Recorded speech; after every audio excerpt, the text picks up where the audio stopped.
Assalamualaikum warahmatullahi wabarakatuh. Alhamdulillahirrahmanirrahim. Wassalatu wassalamu ala rasulillahi amma ba'du. Ya, untuk pembelajaran hari ini maaf ya ibu nggak bisa masuk. Paling ya cuman ngasih video pembelajarannya aja.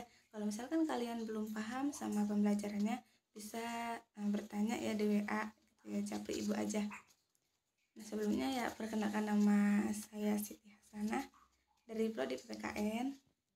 Nah, baik, langsung saja ya. Di sini kita akan membahas tentang hak asasi manusia. Di sini ada pengertian hak asasi manusia atau HAM. Hak asasi manusia atau HAM adalah konsep hukum dan normatif yang menyatakan bahwa setiap manusia memiliki hak yang melekat pada dirinya.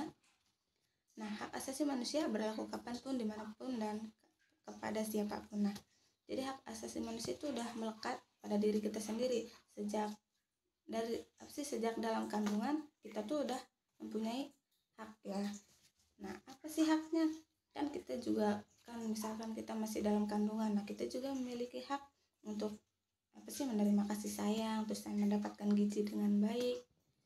Nah, di sini ada dalam suatu negara hak asasi manusia setiap warganya dilindungi sebagai kewajiban negara untuk menghormati, melindungi, dan memenuhi hak asasi manusia seluruh rakyat. Jadi negara juga mempunyai tugasnya ya untuk menghormati hak asasi manusia. Intinya manusia itu memiliki hak ya, hak yang sudah melekat. Ini ada pengertian HAM menurut para ahli. Yang pertama ada Meriam Budiarjo. Nah, HAM adalah hak yang dimiliki setiap orang sejak lahir di dunia. Jadi, kan udah saya terangkan tadi bahwa HAM itu memang sudah melekat pada diri kita sejak kita dalam kandungan. Nah, hak ini sifatnya kan universal gitu kan. Jadi, setiap warga negara juga mempunyai HAM gitu, maupun ya beda agama, ras atau suku gitu ya. Di sini ada Undang-Undang Nomor 39 Tahun 1999. Nah, hak asasi manusia adalah hak yang melekat pada diri manusia sebagai makhluk ciptaan Tuhan Yang Maha Esa. Jadi apa ya? Jadi HAM ini memang sudah melekat pada diri kita. HAM ini sih anugerah dari Tuhan ya. Kalau kita mah anugerah dari Allah gitu kan ya, buat diri kita sendiri gitu. Ini ada ciri-ciri hak asasi manusia. Yang pertama ada hakiki. HAM yang bersifat hakiki, artinya hak asasi manusia merupakan hak yang telah dimiliki manusia sejak lahir, bahkan ketika masih dalam kandungan. Ini udah ya, tadi udah saya jelaskan. Yang kedua ada universal. Nah, ciri-ciri HAM selanjutnya adalah universal. Artinya keberadaan HAM berlaku secara menyeluruh bagi setiap manusia di suatu negara tanpa terkecuali. Terus ada tetap. Hak asasi manusia itu memang bersifat tetap. Nah, terus di sini ada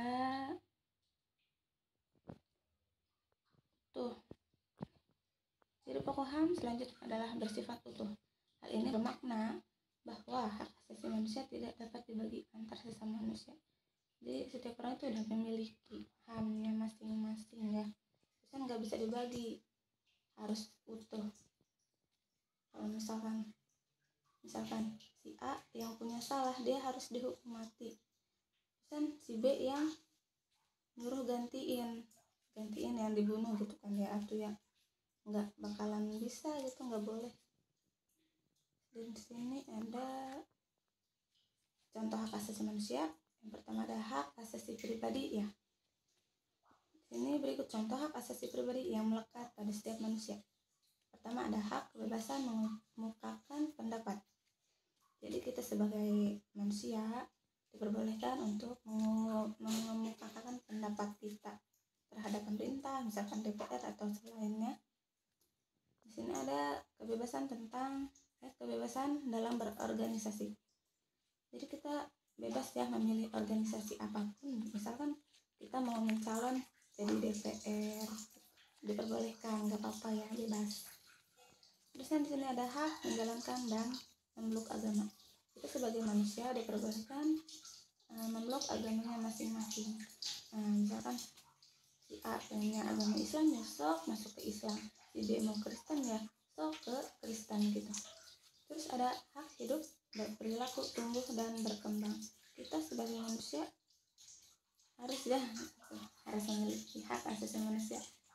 Terus kita juga memiliki hak untuk tumbuh dan berkembang. Kita sebagai manusia ya, misalkan kita masih kecil, nah kita juga memiliki hak untuk tumbuh dan berkembang, mempunyai hak untuk diberi makan gitu kan, dan mempunyai hak untuk sekolah gitu kan, menuntut ilmu gitu. Ini ada hak asasi politik. Hak asasi politik adalah hak yang dimiliki seseorang dalam lingkup politik. Jadi berikut contohnya ya. Yang pertama ada hak memilih dalam pemilihan. Kayak tadi itu yang udah saya jelasin kan. Jadi manusia itu berhak memilih. Kayak misalkan ada pemilihan presiden, wakil presiden gitu kan. Nah kita wajib memilih gitu. Terus memilihnya ini nggak boleh ikut-ikutan ya. Jadi kita yang sendiri yang memilih gitu kan. Jadi kita juga boleh mendirikan partai politik, boleh ikut ke politiknya gitu kan. Nah, seterusnya ada hak asasi peradilan. Maaf. Jadi hak ini merupakan hak untuk memiliki perlakuan yang sama ketika dalam acara pengadilan. Jadi berikut contohnya. Yang pertama ada menolak digeledah tanpa adanya surat penggeledahan dari pihak tertentu. Misalkan kita difitnah gitu ya, difitnah mencuri sesuatu gitu kan, sedangkan kita nggak merasa gitu, masa polisi langsung ngegeledah tempat kita, yang nggak bakalan bisa gitu kan, kecuali memang harus ada suratnya, surat penggeledahan baru diperbolehkan. Kalau misalkan memang kita nggak bersalah ya dipersilahkan aja, nggak apa-apa gitu kan. Di sini ada hak sosial budaya. Manusia dilahirkan sebagai makhluk sosial di masyarakat. Nah, dalam kehidupan di masyarakat, setiap manusia memiliki hak yang berkaitan dengan kemasyarakatan. Ya, berikut contohnya. Di sini ada hak mendapatkan pendidikan yang layak. Nah, yang tadi itu kita kan sebagai manusia gitu kan.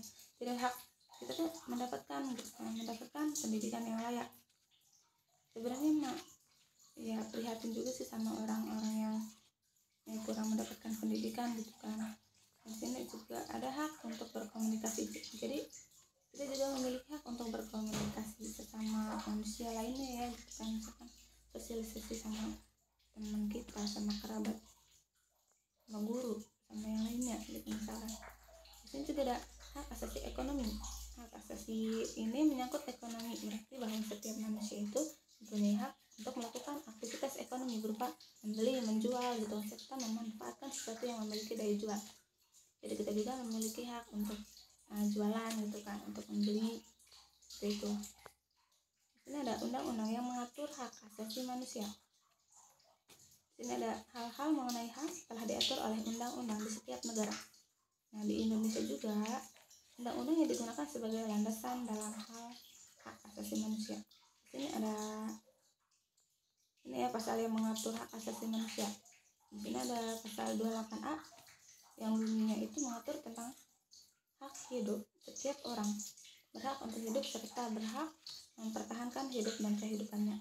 Jadi kita sebagai manusia harus mempertahankan kehidupannya. Misalkan ada orangnya itu minta kepada kita buat ngebunuh kita gitu kan, ya kitanya masa mau aja gitu kan, ya jangan gitu, nantinya mati. Terus di sini ada pasal 28B mengatur tentang hak berkeluarga. Di sini ada 28B pasal 1, setiap orang berhak membentuk keluarga dan melanjutkan keturunan melalui perkawinan yang sah. Jadi kita juga harus membentuk keluarga dengan melanjutkan keturunan. Jadi nikahnya itu harus sah ya, nikahnya jangan nikah nikah siri gitu. Jadi sekarang kita itu menggunakan nikah yang apa sih, di pengadilan gitu, pengadilan agama kan ya. Terus di sini ada yang pasal 28B ayat 2, setiap anak berhak atas kelangsungan hidup, tumbuh dan berkembang serta berhak atas melindungi diri dari kekerasan dan diskriminasi. Jadi tadi itu ya udah dijelasin beberapa kali bahwa ya memang setiap anak itu mempunyai hak untuk dilindungi, disekolahkan, diasuh gitu kan ya. Terus nggak boleh apa sih, nggak boleh dikerasin gitu kan. Kasihan juga masa anak kita dimarahin gitu kan. Harusnya mah kalau sama anak tuh ya dididik dengan benar gitu kan, supaya mereka menjadi anak yang apa sih, yang bertanggung jawab dan ya banyak lah yang sebagainya gitu ya. Di sini ada ya maaf, di sini ada evaluasi nih ya. Jadi evaluasi buat kalian itu, carilah pasal 28D ya, yang mengatur tentang hak kebebasan beragama, dan pasal 28G yang mengatur tentang kesejahteraan dan jaminan sosial.